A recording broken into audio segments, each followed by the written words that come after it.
Et nous allons passer à l'intervention, la dernière intervention de ce chapitre, après avoir entendu les interventions sur la place du psychiatre et des soignants et celle du proche. Je vais maintenant passer la parole à Madame Annie Labbé pour traiter un autre sujet essentiel, la place des associations dans le rétablissement du patient. Madame Annie Labbé a été présidente de notre association pendant de très nombreuses années, depuis son début en 2001. Actuellement, elle assure la fonction de notre autre vice-présidente. Madame Annie Labbé, vous avez la parole. Merci, Monsieur Bernard Pubacé.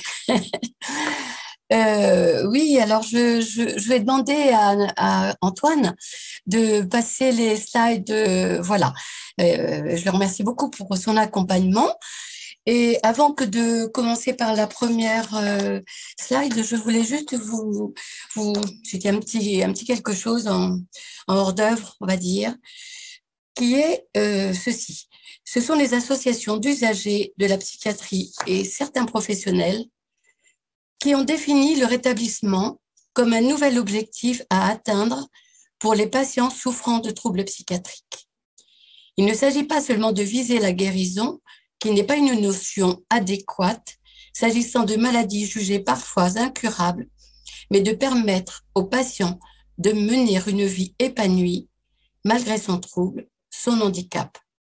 Dès lors, les associations de santé ont œuvré dans différentes directions pour favoriser le rétablissement des patients. Alors, nous allons attaquer la première slide. Merci. Alors, comme on l'a vu tout au long de cette journée, il y a plusieurs aspects à considérer dans le rétablissement. Et tout d'abord, par l'approche médicale et le diagnostic.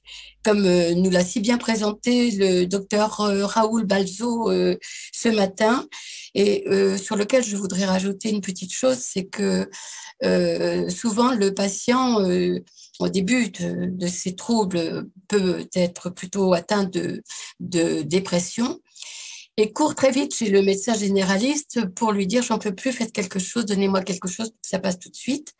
Il ne laisse apparaître que de la dépression et au cours du temps, il n'est soigné que pour la dépression et non pas pour un autre trouble. Et bien évidemment, ce patient oublie souvent de dire au médecin que dans le cours de la semaine ou du mois, il a eu quand même des moments très heureux, ce qu'on peut appeler, nous, de l'hypomanie, des moments où finalement, il n'est pas toujours au fond du trou.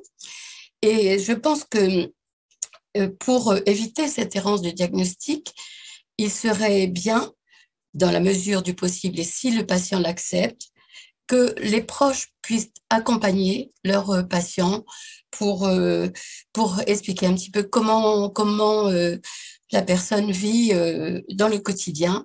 Et je pense que là, on éviterait un mauvais diagnostic. Ensuite, la démarche personnelle du patient. La démarche, c'est une prise de conscience du trouble. Hein. Donc, la prise de conscience du trouble, c'est quand même très, très dur. Hein. Il faut accepter. L'acceptation n'est pas rapide. Et comment il faut s'adapter, adapter son mode de vie. La fameuse hygiène de vie, ne te couche pas trop tard, ne t'excite pas, ne fais pas ci, ne fais pas ça, pense à ton hygiène de vie et puis prends bien tes traitements surtout. Eh bien, tout ça, c'est bien, c'est beau, ce sont des phrases, ce sont des paroles, mais voilà, c'est pas facile à vivre. Alors, en parallèle à ça, il y a le soutien des proches, des pauvres proches qui sont fort dépourvus et, je dirais, impuissants face à ce trouble, ne reconnaissant pas d'un jour à un autre la personne qui l'accompagne, qui peut passer par des hauts et des bas, qui le perturbent, comme on peut le savoir. Et le proche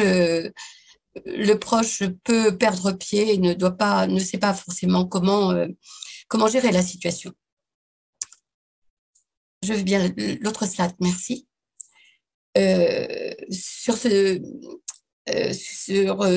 ce dernier point, non, une fois que les étapes sont franchies, il reste bien évidemment beaucoup d'efforts à faire et beaucoup d'obstacles pour que le rétablissement psychique individuel puisse déboucher sur un épanouissement légitime sur le plan citoyen, professionnel, social, culturel. On sait à quel point il est difficile pour un patient souffrant de ces troubles de garder son travail, d'avoir des amis, de se faire comprendre, de se faire aimer avec ces hauts et ces bas qui font que la personne est complètement différente d'un moment à un autre, d'un jour à un autre ou d'un mois à un autre. C'est sur ce dernier point, le patient et ses proches seuls, démunis de toute capacité d'action et de toute représentation, se sentent impuissants, comme je vous l'ai dit juste au-dessus tout à l'heure. Je veux bien l'autre slide, merci. Mais là, c'est bon, hein, en vert et en bleu, l'union fait la force. Donc, proches et patients, travaillant tous deux, enfin, ensemble ou par l'éducation thérapeutique ou par, on le dit, l'éducation thérapeutique autant valable pour les proches que pour les patients, et quelquefois, proches et patients unis. Je le pratique dans ma région et ça marche très bien. Alors, la loi, on est en plein dedans, hein, 4 mars 2002, la loi du 4 mars 2002 relative aux droits des malades et la qualité du système de santé, la fameuse loi Kouchner, pose des droits fondamentaux pour les patients.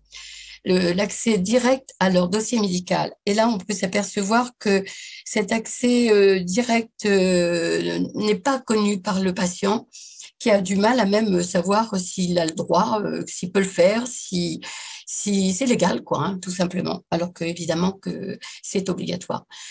Un consentement libre et éclairé, également, ça fait partie d'une bonne éthique, et le fait qu'aucun patient ne peut faire l'objet de discrimination. Ça se retrouve beaucoup, et surtout dans le monde du travail. Et je crois que là, évidemment, cette loi Kouchner est très, très utile pour que nous ne passions pas à côté de ces erreurs fondamentales qui peuvent nuire énormément aux patients, ainsi qu'à leurs proches d'ailleurs. Hein. Et puis l'indemnisation en cas de faute médicale. 20 ans après, cette loi reste le texte phare de l'histoire des droits de patients, des usagers et de leurs familles dans notre système de santé et tout particulièrement en santé mentale. La création d'associations de patients représentant des usagers de santé présente alors plusieurs avantages pour permettre ce plein épanouissement.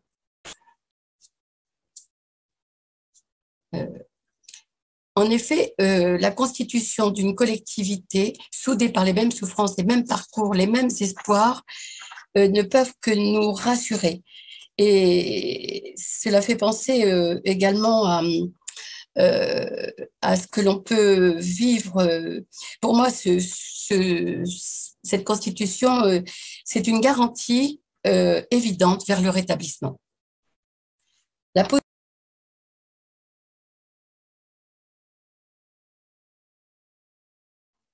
Annie, votre micro, on ne vous entend plus. Pardon. Ah oui, c'est mauvaise manœuvre. La possibilité d'entraide mutuelle, la pérédance.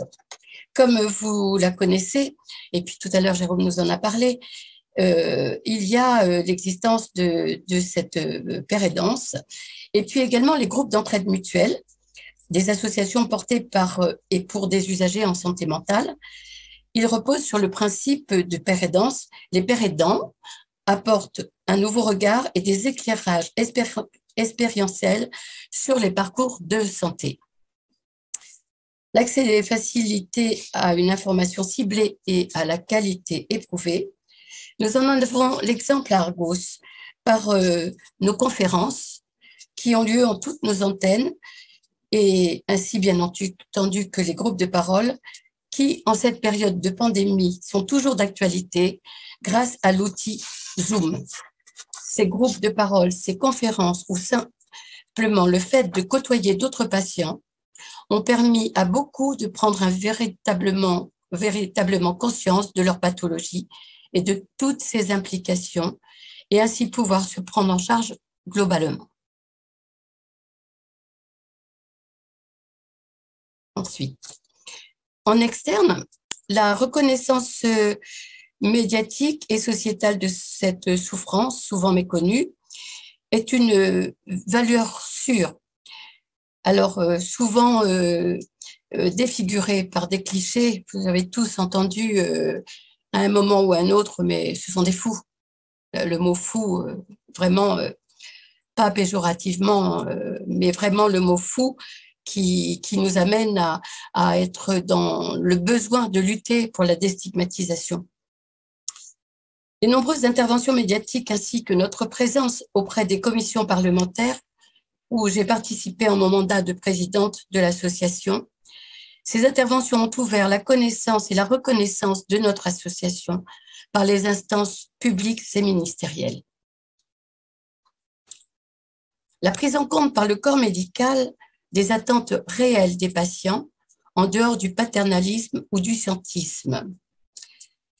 Le radical changement de la prise en charge des autistes qui s'est effectué sous la pression des associations des parents d'enfants autistes ou, pour nous, en ce qui nous concerne directement, l'abandon du terme de psychose maniaco-dépressive au profit du trouble bipolaire, qui est quand même plus doux que psychose maniaco-dépressif. Des actions politiques pour faire adopter des textes de loi assurant la reconnaissance des patients psychiatriques. La suite, s'il vous plaît. Assurant la reconnaissance des patients psychiatriques en tant que citoyens à part entière. Entre autres, parler et savoir et connaître qu'il existe la charte du patient hospitalisé. Le respect et la dignité du patient. Il y a depuis quelque temps des réglementations récentes concernant les hospitalisations sous contrainte, avec implication des juges de liberté et des détentions, ainsi que la réglementation concernant les mises en chambre d'isolement ou la contention.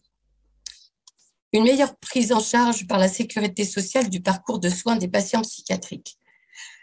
Par exemple, quelque chose qui m'a ravi le cœur, la très récente prise en charge des frais de psychothérapie, qui était un cheval de bataille d'Argos depuis de nombreuses années. Bien sûr, elle n'est pas encore très importante, mais elle a le pouvoir d'exister et je pense que ça aidera beaucoup de patients concernés par ce trouble psychiatrique. La collaboration en toute indépendance avec la recherche médicale. Ainsi, il est à noter qu'Argos 2001 a noué un partenariat fructueux avec la Fondation fondamentale sur la recherche en psychiatrie. La prise en compte des avis des patients à tous les niveaux de leur parcours médical, en incluant avec voix délibérative dans toutes les commissions et structures décisionnelles les concernant, et voir la slide suivante, s'il vous plaît. Et en voici une liste ésotérique et non exhaustive. La représentation des usagers a été mise en place plus tard que la loi Kouchner. Elle est mise en place depuis l'année 2005. Les patients sont les représentants des usagers, peuvent la prise en compte des avis des patients à tous les niveaux est prise en charge. Dans les commissions des usagers, les CDU, ce sont des instances qui existent dans tous les hôpitaux, qu'ils soient privés ou publics. Tous ces établissements ont une commission des usagers. Il en est de même pour les conseils de surveillance et conseils d'administration qui concernent plutôt des hôpitaux plus importants qui sont plus cossus que de petites cliniques. Les conférences régionales de la santé et de l'autonomie, eh bien là, nous sommes dans un parcours très, très intéressant. Pour vous en donner l'information, c'est un organisme consultatif qui contribue à la définition et à la mise en œuvre de la politique régionale de santé. C'est une instance majeure de démocratie en santé. Elle garantit la possibilité pour tous les acteurs de la santé de participer au processus de décision en matière de santé. Ils sont représentés, l'ensemble des professionnels de santé et du médico-social, et bien sûr les représentants des usagers. Les conseils territoriaux de santé, il en existe une instance par département. Elle a vocation à participer à la déclinaison du projet régional de santé et en particulier à l'organisation des parcours de santé en lien avec les professionnels du territoire. Là, c'est pareil, il y a plusieurs collèges et de nombreux membres dans chaque commission, conseil territorial de santé. Les comités de protection de la personne, là, c'est un point un petit peu différent. Il s'agit de comités où également les associations qui ont reçu l'agrément sont participatifs et ces comités ont notamment la mission de donner un avis motivé préalablement à toute recherche impliquant la personne humaine. Et quant à la commission départementale des soins psychiatriques, pour moi, pour nous qui sommes à Argos, qui sommes des personnes souffrant de troubles psychiatriques, cette commission est chargée du suivi de l'ensemble des admissions aux soins psychiatriques sans consentement et son territoire d'intervention. Elle est informée de toute décision d'admission sous contrainte en soins psychiatriques sur décision du directeur d'établissement ou sur décision du représentant de l'État. Elle reçoit les réclamations des personnes faisant l'objet de soins psychiatriques sans consentement. Elle examine la situation des personnes faisant l'objet de soins psychiatriques sans consentement en tant que de besoin et obligatoirement celle de toutes les personnes dont l'admission a été prononcée dans le cadre du péril imminent, celle de toutes les personnes dont les soins se prolongent au-delà d'une durée d'1 an. Elle peut saisir le représentant de l'État dans le département ou le procureur de la République de la situation des personnes qui font l'objet de soins psychiatriques sans leur consentement. Cette commission visite tous les établissements de 1 à 2 fois par an et vérifie si, lors de ces visites, si les informations figurent bien sur un registre dit de loi. Et puis s'assure que toutes les mentions prescrites par la loi y sont portées.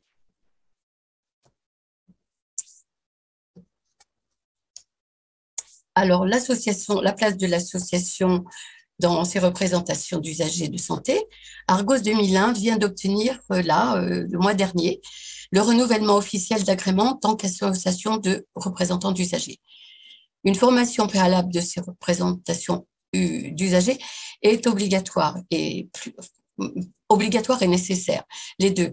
On ne peut pas arriver dans un établissement et puis évidemment représentant d'usagers sans avoir eu une formation pour savoir ce qui nous attend en tant que représentant d'usagers dans une ou l'autre de ces commissions. Notre association a un accord avec la Fédération France Asso Santé qui assure la formation de nos bénévoles, ceux qui veulent bien sûr s'y impliquer. Ensuite, à dire que Argos 2001 transmet la demande de ses bénévoles RU en fonction de leurs souhaits aux agences régionales de santé concernées. C'est-à-dire qu'il faut que nous, Argos, nous nommions les représentants d'usagers et que ça passe par l'agence régionale de santé qui donnera son accord. En tant que titulaires ou remplaçants dans leurs différentes commissions, ils peuvent y porter la voix de l'association et nous faire remonter les informations importantes qu'ils y apprennent. Et je puis vous dire qu'on y apprend beaucoup de choses et que nous y sommes très, très, très utiles. Pour terminer, ou pas encore, les autres avantages des associations de patients. L'association apporte une information plus ciblée et une aide beaucoup plus approfondie qui est complémentaire à celle du corps médical.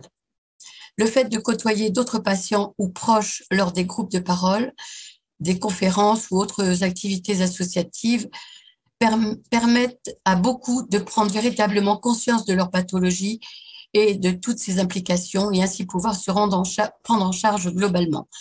Je pense que ces échanges patients-proches, ce que nous avons vraiment aimé faire à Argos, c'est que les groupes de parole soient mixtes, de manière à ce que les proches soient avec des patients, mais que ces patients et les proches ne sont pas de la même famille. Ils entendent donc les souffrances des uns et des autres, et également sont amenés à mieux comprendre ce qu'un patient peut souffrir et à ce qu'un proche peut souffrir avec cette pathologie qui est quand même une pathologie bien grave. L'association permet des actions communes de poids pour défendre les droits bafoués d'un patient. Alors ça aussi, c'est très, très important parce que les droits sont souvent mal compris et bafoués, comme c'est indiqué. Et notre rôle, c'est quand même de pouvoir rétablir la situation afin qu'il n'y ait pas de déviante. Ainsi, tous ces leviers d'action permettent aux patients, non plus seulement individuellement, mais collectivement, d'être vraiment les propres acteurs de leur rétablissement. C'est être acteur de nos soins, être acteur dans notre parcours de soins, c'est être acteur de notre propre rétablissement. De plus, les patients, après une période de souffrance personnelle, en s'impliquant dans ces actions, lorsqu'ils sont sur le chemin du rétablissement, ont la grande satisfaction d'agir pour aider leur père à progresser plus vite sur ce chemin. Et nous ne pouvons que l'espérer pour toutes et tous et d'un avenir et une qualité de vie comme tout un chacun.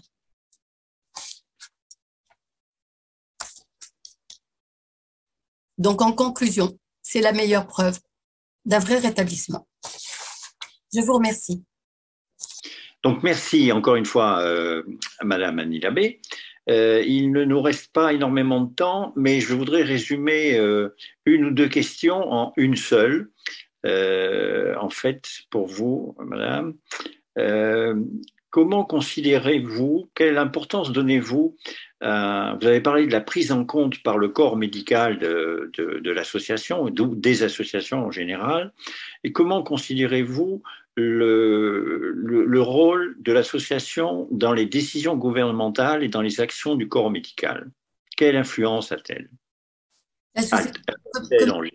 Comme je l'ai dit tout à l'heure, pendant ces longues années où j'ai été présidente de l'association, j'ai eu à me joindre à j'ai participé à beaucoup de commissions parlementaires. Et ces commissions parlementaires permettaient de faire connaître comment l'association. Elles ont ouvert la connaissance et la reconnaissance de notre association par les instances publiques et ministérielles. Et ça, je pense que c'était un temps très fort pour notre association, qui d'ailleurs nous a permis d'évoluer et qui permettent également la reconnaissance de ces troubles si dérangeants et si perturbants, qui sont maintenant pris en compte par toutes les instances publiques et ministérielles, comme je viens de le dire. Eh bien, merci beaucoup. Merci, Madame Labbé. Merci, Madame la vice-présidente.